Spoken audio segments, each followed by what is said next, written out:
interview with Natalie, the owner of VWax, regarding general waxing questions that we all might have.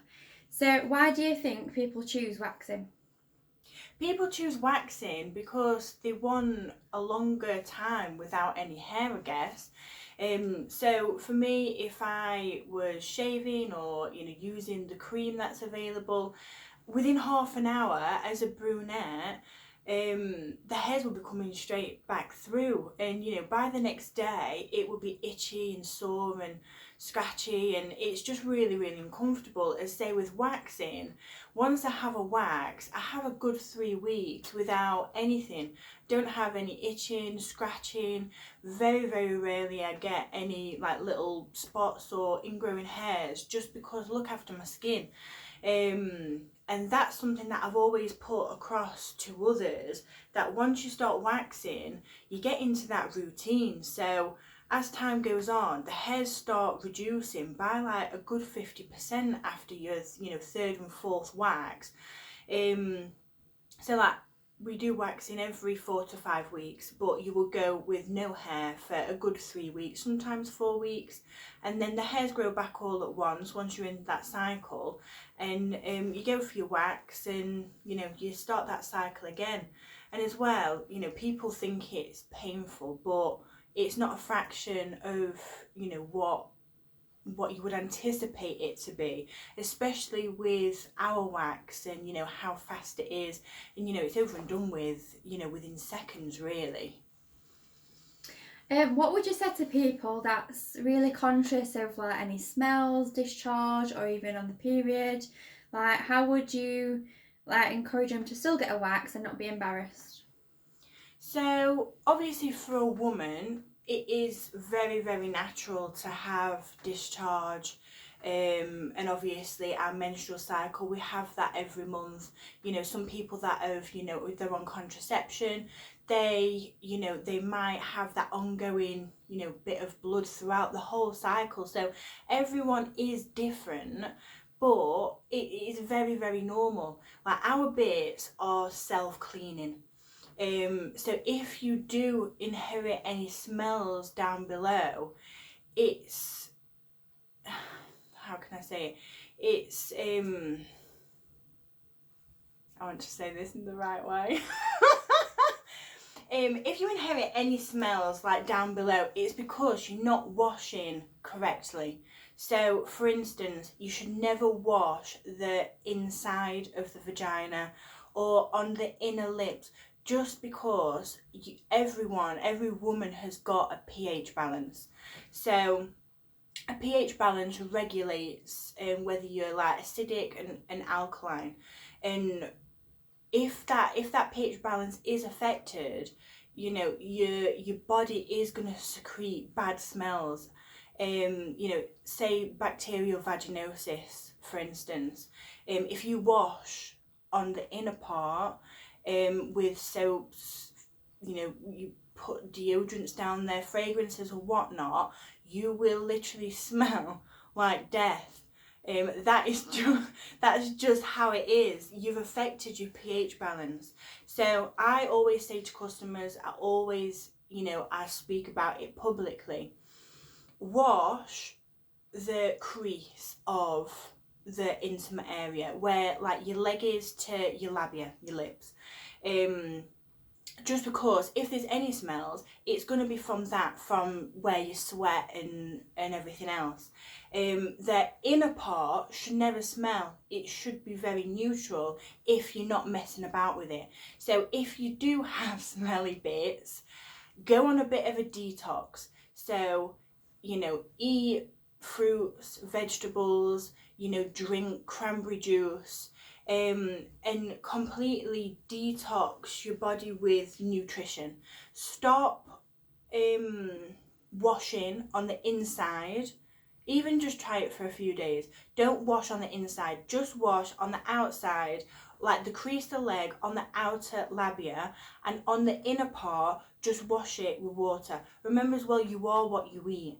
So what you do eat is gonna come out down below. For instance, if you have a lot of garlic intake, let's say, you're taking that in your body and it comes out of your pores. That's just how it is. Down below, you will have garlic bits. That is just how it is. If you have greasy foods, you will have like greasy bits. You are what you eat. And yeah, obviously, if you are sexually active, obviously the semen side of things, if if that is inside the body, that can have a little bit of a smell, but obviously if you want to reduce that, go to the toilet after you've had sex and done what you've done, and try and get as much of it out with by just coughing or tissue. Don't be getting soaps at all and putting it up there, just because you will turn rotten and you will have to go to the doctors and obviously get medication, which if you have a medication, it's not good for the body. You can completely avoid all sorts of smells by just changing your ways. But a lot of women have got this thing about they need to wash the inside. You don't wash the inside. You can ask any gynecologist, you can ask me.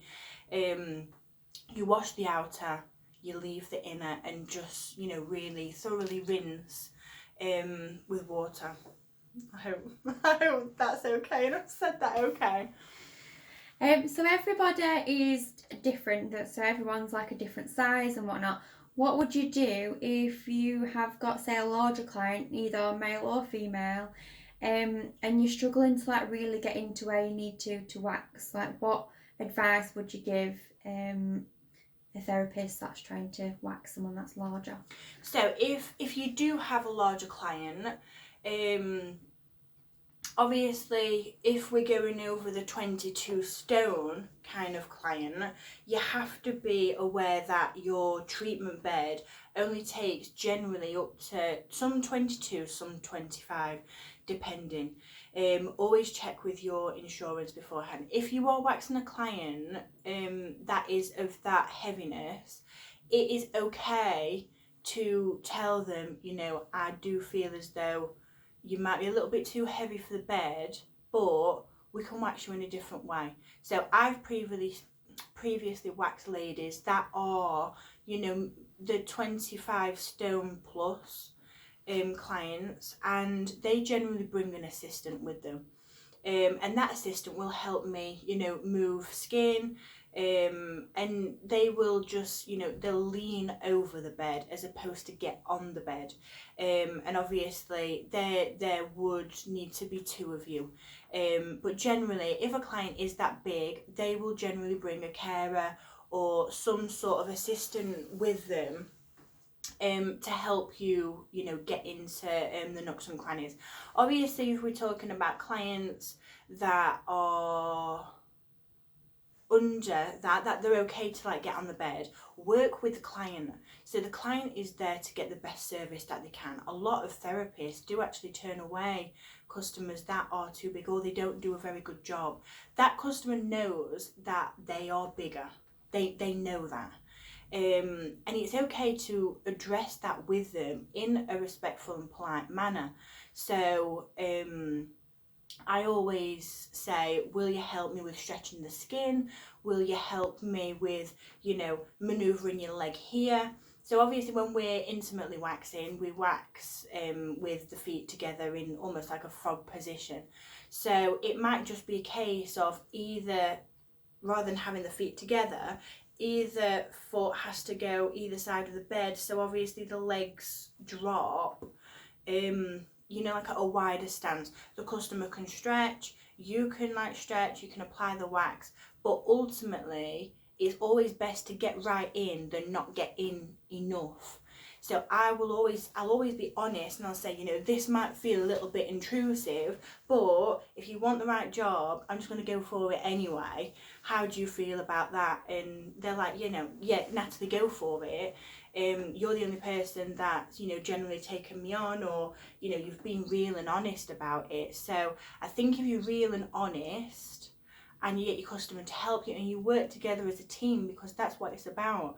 Every customer that comes through the door, you work with them as a team to build that trust and everything else. And don't be nervous about people's bodies. You're not going to offend them if you're polite. So yeah, that's how I would, you know, get around it, by just being honest, direct, and get them to help. And obviously the bigger ladies, again, you find to wax them, just check the medication side of things. And yeah, if you've got an assistant there to help you, then perfect.